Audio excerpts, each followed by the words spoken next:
Hello, everyone. It's been a minute. Yeah. The last video I did on this channel was, I think, over a month ago, talking about the film Thunderbolts. And since then, life has been a bit hectic. Um, well, to say life has been busy is a bit of an understatement. Work has been mental for the past couple of months.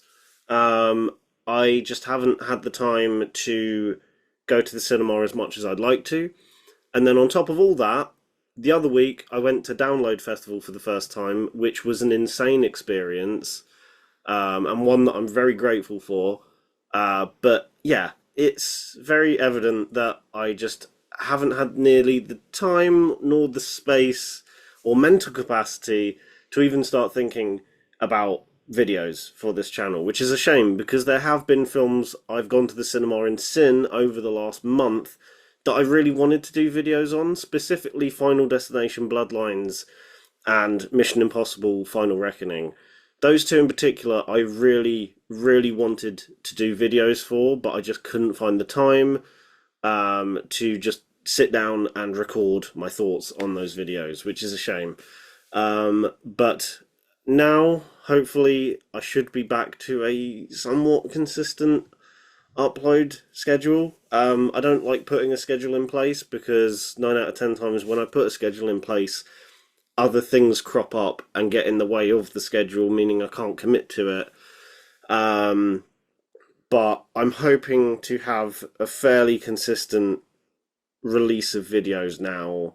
Hopefully until the end of the year. It might be a bit sporadic, but I thought I would try a more relaxed video to ease me back into the swing of things rather than just doing a full-blown video talking about one specific film. So as my first video back for a little while, I thought I would try something a little bit different. One thing that I collect other than Blu-rays are vinyl records. Because I like music just as much as I do film, and obviously there's going to be an overlap there with me owning soundtracks of films that I like on vinyl. So I thought, what better way to ease myself back into the swing of all of this than by doing a mini vinyl collection video, but specifically talking about the soundtracks that I own. Um, because my entire vinyl collection isn't just soundtracks. I own, albums by bands that I like and, etc. But a large quantity of my collection is soundtracks of films, TV shows, and video games that I really love. So I thought, why not do a whole video dedicated to that? Also, I thought from now on, if there's any videos that I think would be quick to make and don't really require the whole full blown setup like I do in my normal videos, I'll just record them through my computer instead, because for something like this, I felt like it would be better to do it quick and dirty rather than setting the whole setup up just for the sake of showing them off. So every now and then you might see a video in this style, and that's purely because I think it works better in this context. Most of my normal film reviewy sort of things will be in the normal style I usually do. So without any further ado, this is my vinyl soundtrack collection. As you can see behind me, I've got them into piles, and I'm just going to go through them now, one by one, in alphabetical order. There's going to be no structure to this video. I'll try and get through each one as quickly as I can. I don't want this to be an overly long video. I'll probably eat my words in the edit. But yeah, starting off, we have Oliver Coates' score to Aftersun. This film is incredible. If you've never seen it, please do yourself a favour and watch it. It is incredibly heartbreaking. And one of my favourite aspects of the film is the score. It's very simple. It's basically just a lot of strings and cellos, but he does a lot of work in altering them and warping them and distorting them to make them sound very distant and really adds to that nostalgic feel that the film is going for. I adore this soundtrack, and I'm so glad. I didn't actually know this had a vinyl release until I just stumbled across it on the Rough Trade website. And as soon as I saw it, it was a decent price. I bought it, and now I'm really happy that I own it because it's a beautifully simple but very haunting score. Next up, we have one of my favourite scores of all time. You're going to hear me say that a little bit throughout this video. It's Arcade Fire's score for the film Her. Her is probably my favourite romantic film of all time, maybe bar Before Sunrise. But I think I love the score for Her so much because it subverts what you are expecting the score to be like. If you've never seen Her, it's a sort of sci-fi romance. There are sci-fi elements in it anyway. It's set in the future. And considering the sci-fi element of the film, you would think that they would go for an electronic sounding score. They don't. They go for a very organic, natural sounding score that uses, proper instruments like pianos and woodwind instruments and guitars. And it's genuinely beautiful. There's a couple of specific tracks on here, specifically Photograph and Song on the Beach. I think that's the name of it. That are just beautiful tracks in their own right. But when put in the context of this soundtrack, they're even better. Next up, we have a very recent purchase. I literally only bought this the other day, and that is the Challengers score by Trent Reznor and Atticus Ross.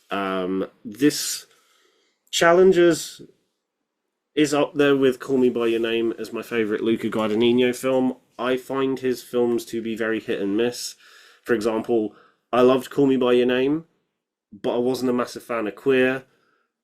I loved Challengers, but felt a bit lukewarm about Bones and All.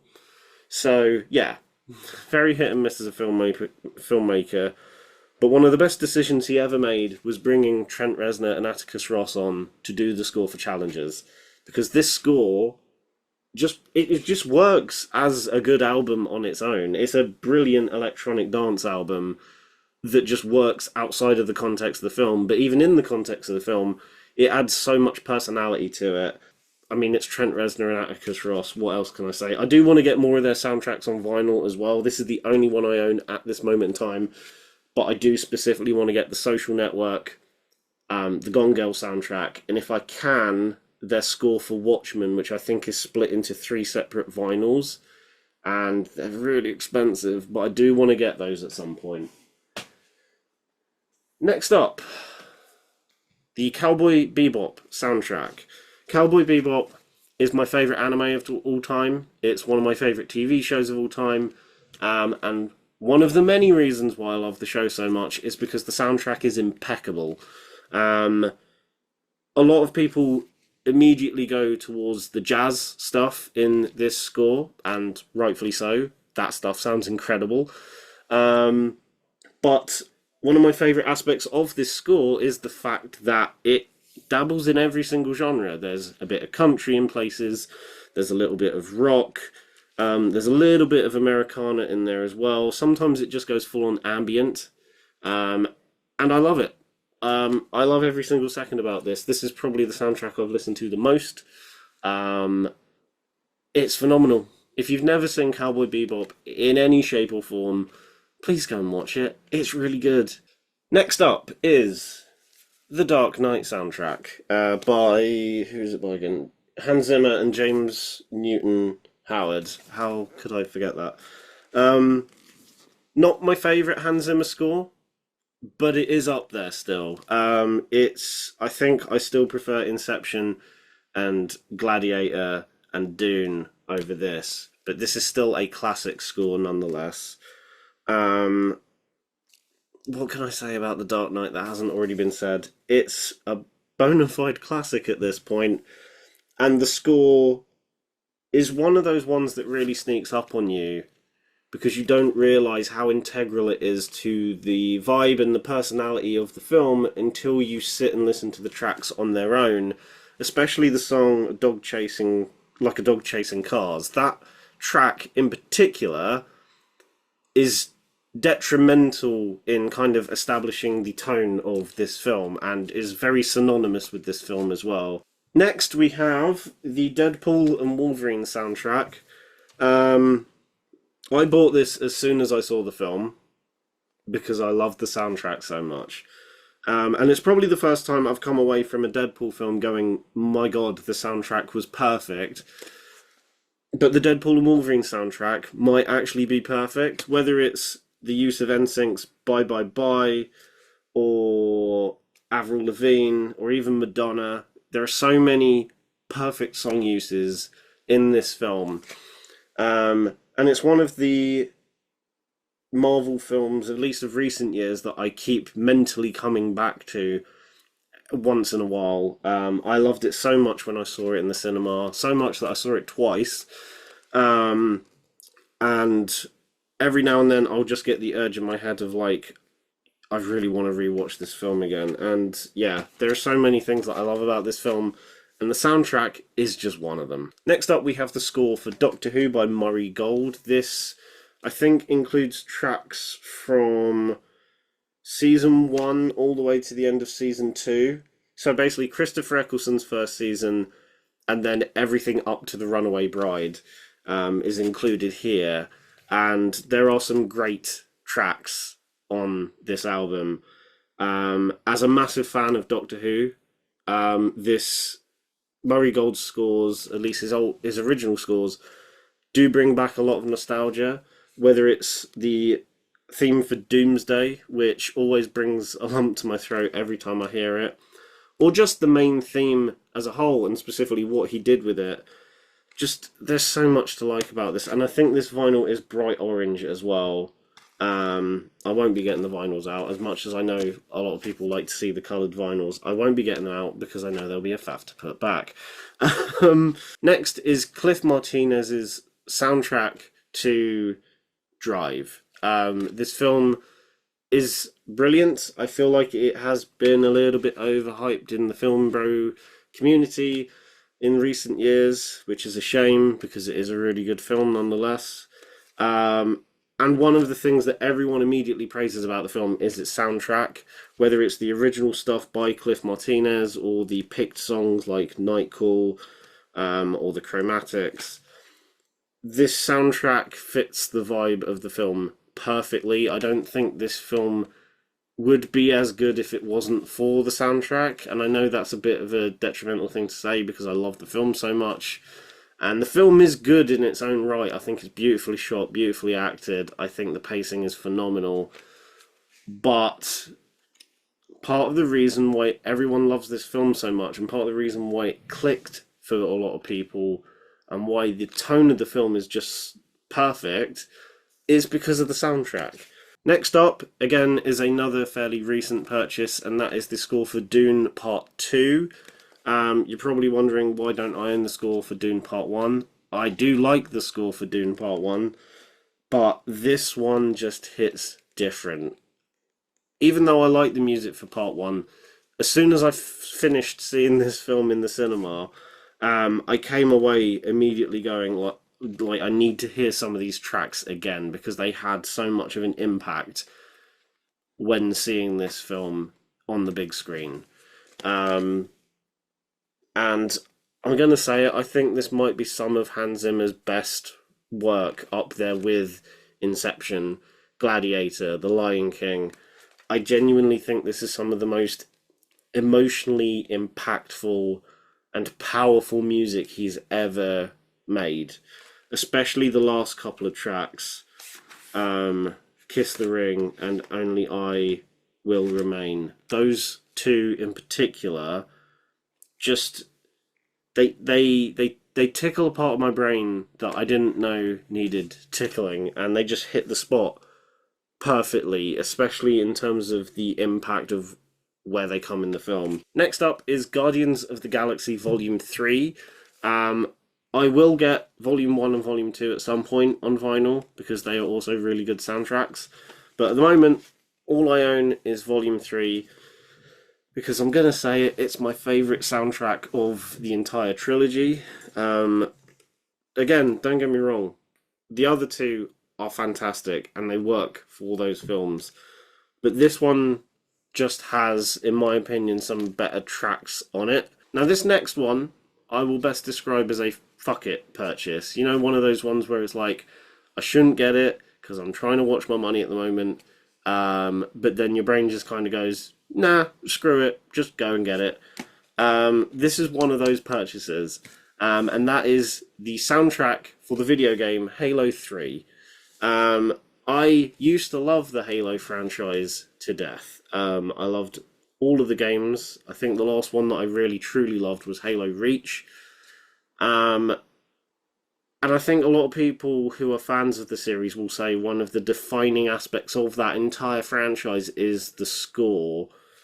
Um, and it was very much a toss up between getting this one, which is my favourite score of the series, or getting the score for Halo Combat Evolved, which is the first game, which I also really love, but more for nostalgia purposes. This one just has the better score, in my opinion, but Halo Combat Evolved definitely ticks the nostalgia box. Next up, we have two soundtracks from the same franchise. We have Harry Potter and the Philosopher's Stone.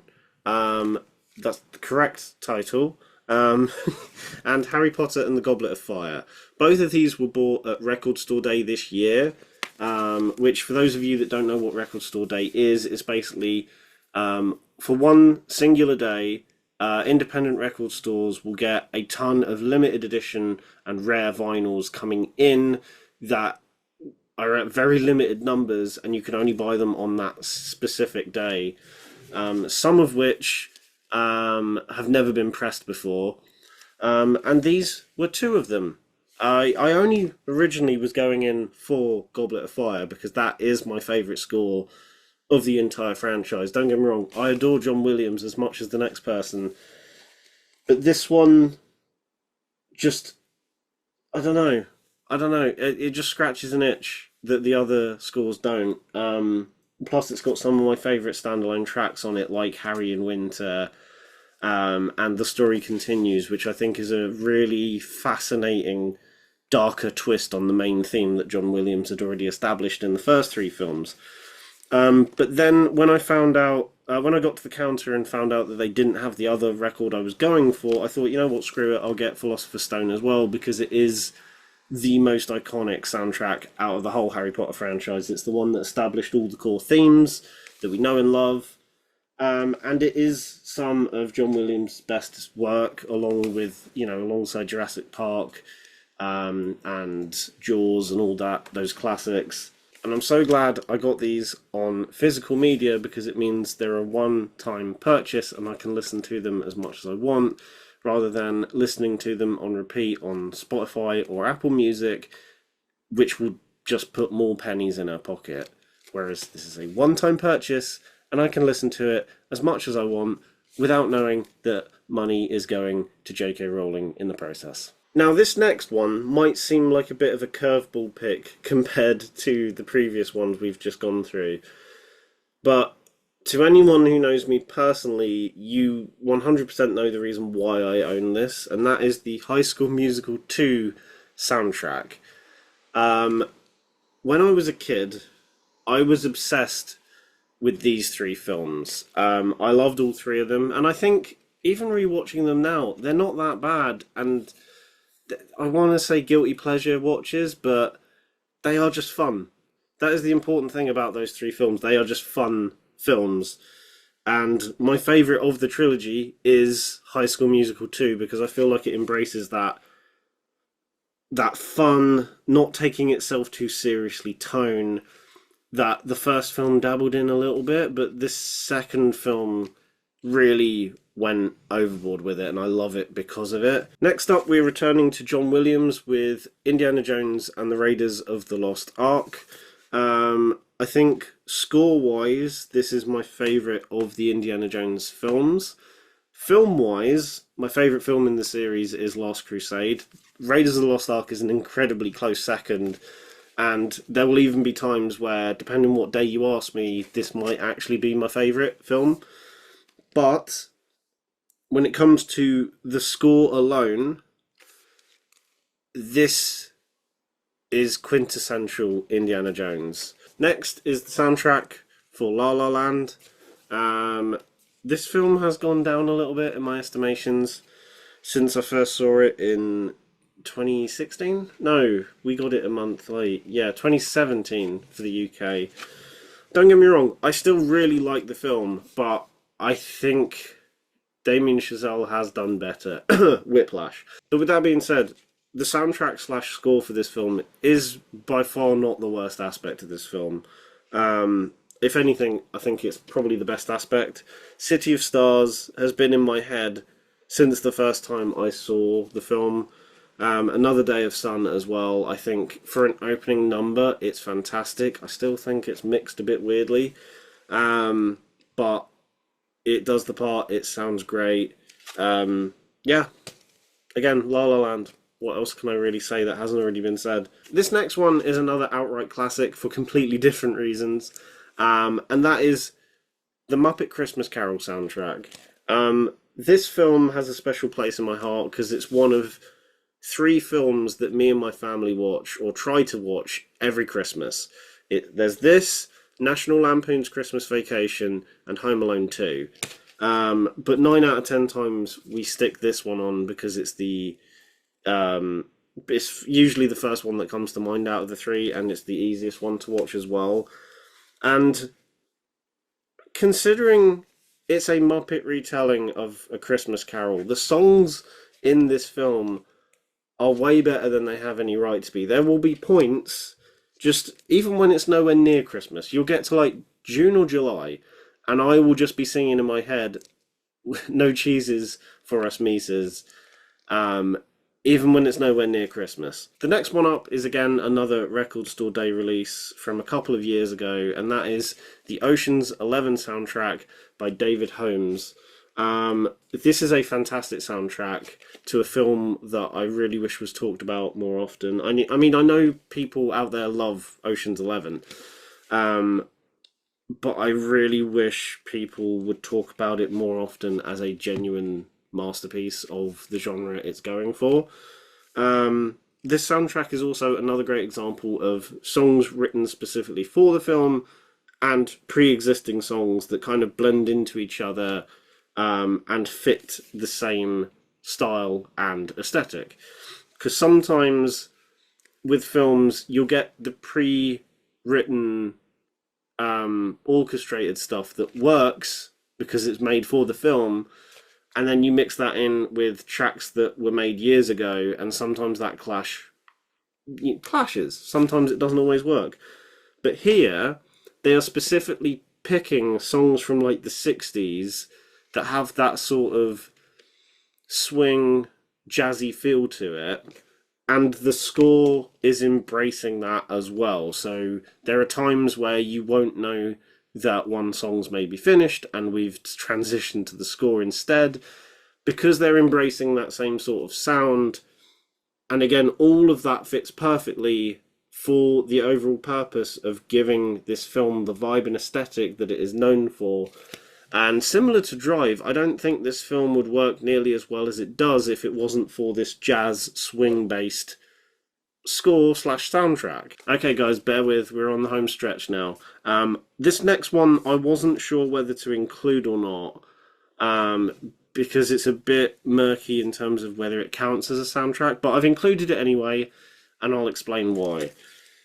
Sound City, Reel to Reel. For those of you that don't know what Sound City is, it is a documentary directed by Dave Grohl from 2013 about a recording studio in Los Angeles called Sound City.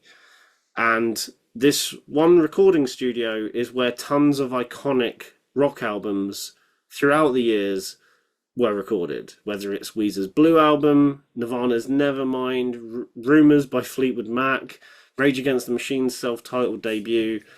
Tons and tons and tons of iconic, influential rock albums were recorded there, but because they hadn't seen much business in recent years, the studio was being shut down, and there was also this one-of-a-kind console that was used in the core studio to mix all of these iconic albums.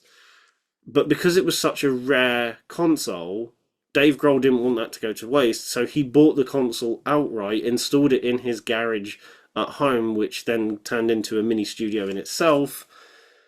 And off the back of that, he then collaborated with tons of great musicians who had previously worked on albums at Sound City, like Stevie Nicks from Fleetwood Mac, or Josh Homme from Queens of the Stone Age, or even Trent Reznor from Nine Inch Nails.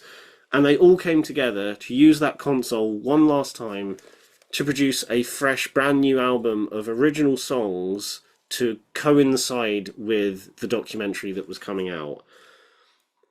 The documentary is one of my favourite documentaries of all time. It's a very easy watch, but it's also just incredibly fascinating from a number of different perspectives. And to top it all off, this soundtrack is really good. The original songs that they came together and collaborated on are all fantastic. Some are better than others, but there are some genuinely just really good, simple rock songs on here. Okay, bear with, guys. We are literally in the last three now. And the next one up is the score for Spider-Man 2 by Danny Elfman. When it comes to nostalgic scores for films, I don't think any of them get any more nostalgic for me and a lot of others than this. His main title music or suite for this film, for me, is the one that always pops into my head whenever I think of Spider-Man. I know there is the theme from like the 60s, and then there is the Rocky one for the 90s animated series as well, but the main theme tune to this film is what immediately comes to mind when I think or ever watch another Spider-Man film. Okay, the second to last soundtrack I want to showcase is, again, another Record Store Day purchase, and this is Michael Giacchino's score for the 2009 Star Trek reboot. Again, another composer that I want to get more soundtracks of. Michael Giacchino is one of, if not my favourite composer of all time, at least for film soundtracks. And I know he's done some incredible scores over the years, like Up, The Incredibles, even Lost, and stuff like that. But this one might be my favourite score of his. And again, I know his score for Super 8 and Jurassic World were also brilliant, but not having seen anything Star Trek related before seeing this film back in like 2010 when I saw it on DVD, and then being utterly blown away, not just by the film itself, but by the score in particular, kind of just proves how good he is at doing his job. It's one of my favourite scores of all time, up there with Her. And it's just so good. And finally, the last soundtrack I own in my vinyl collection is Tron Legacy by Daft Punk. This, again, is another one that's up there with Star Trek and Her as one of my favourite scores of all time. And I think a lot of people agree that this score is incredible. I remember being blown away when I saw this film back in 2011 in 3D in the cinema. But the thing that has always lasted with me has been the score. I think it kind of helped being a Daft Punk fan to begin with.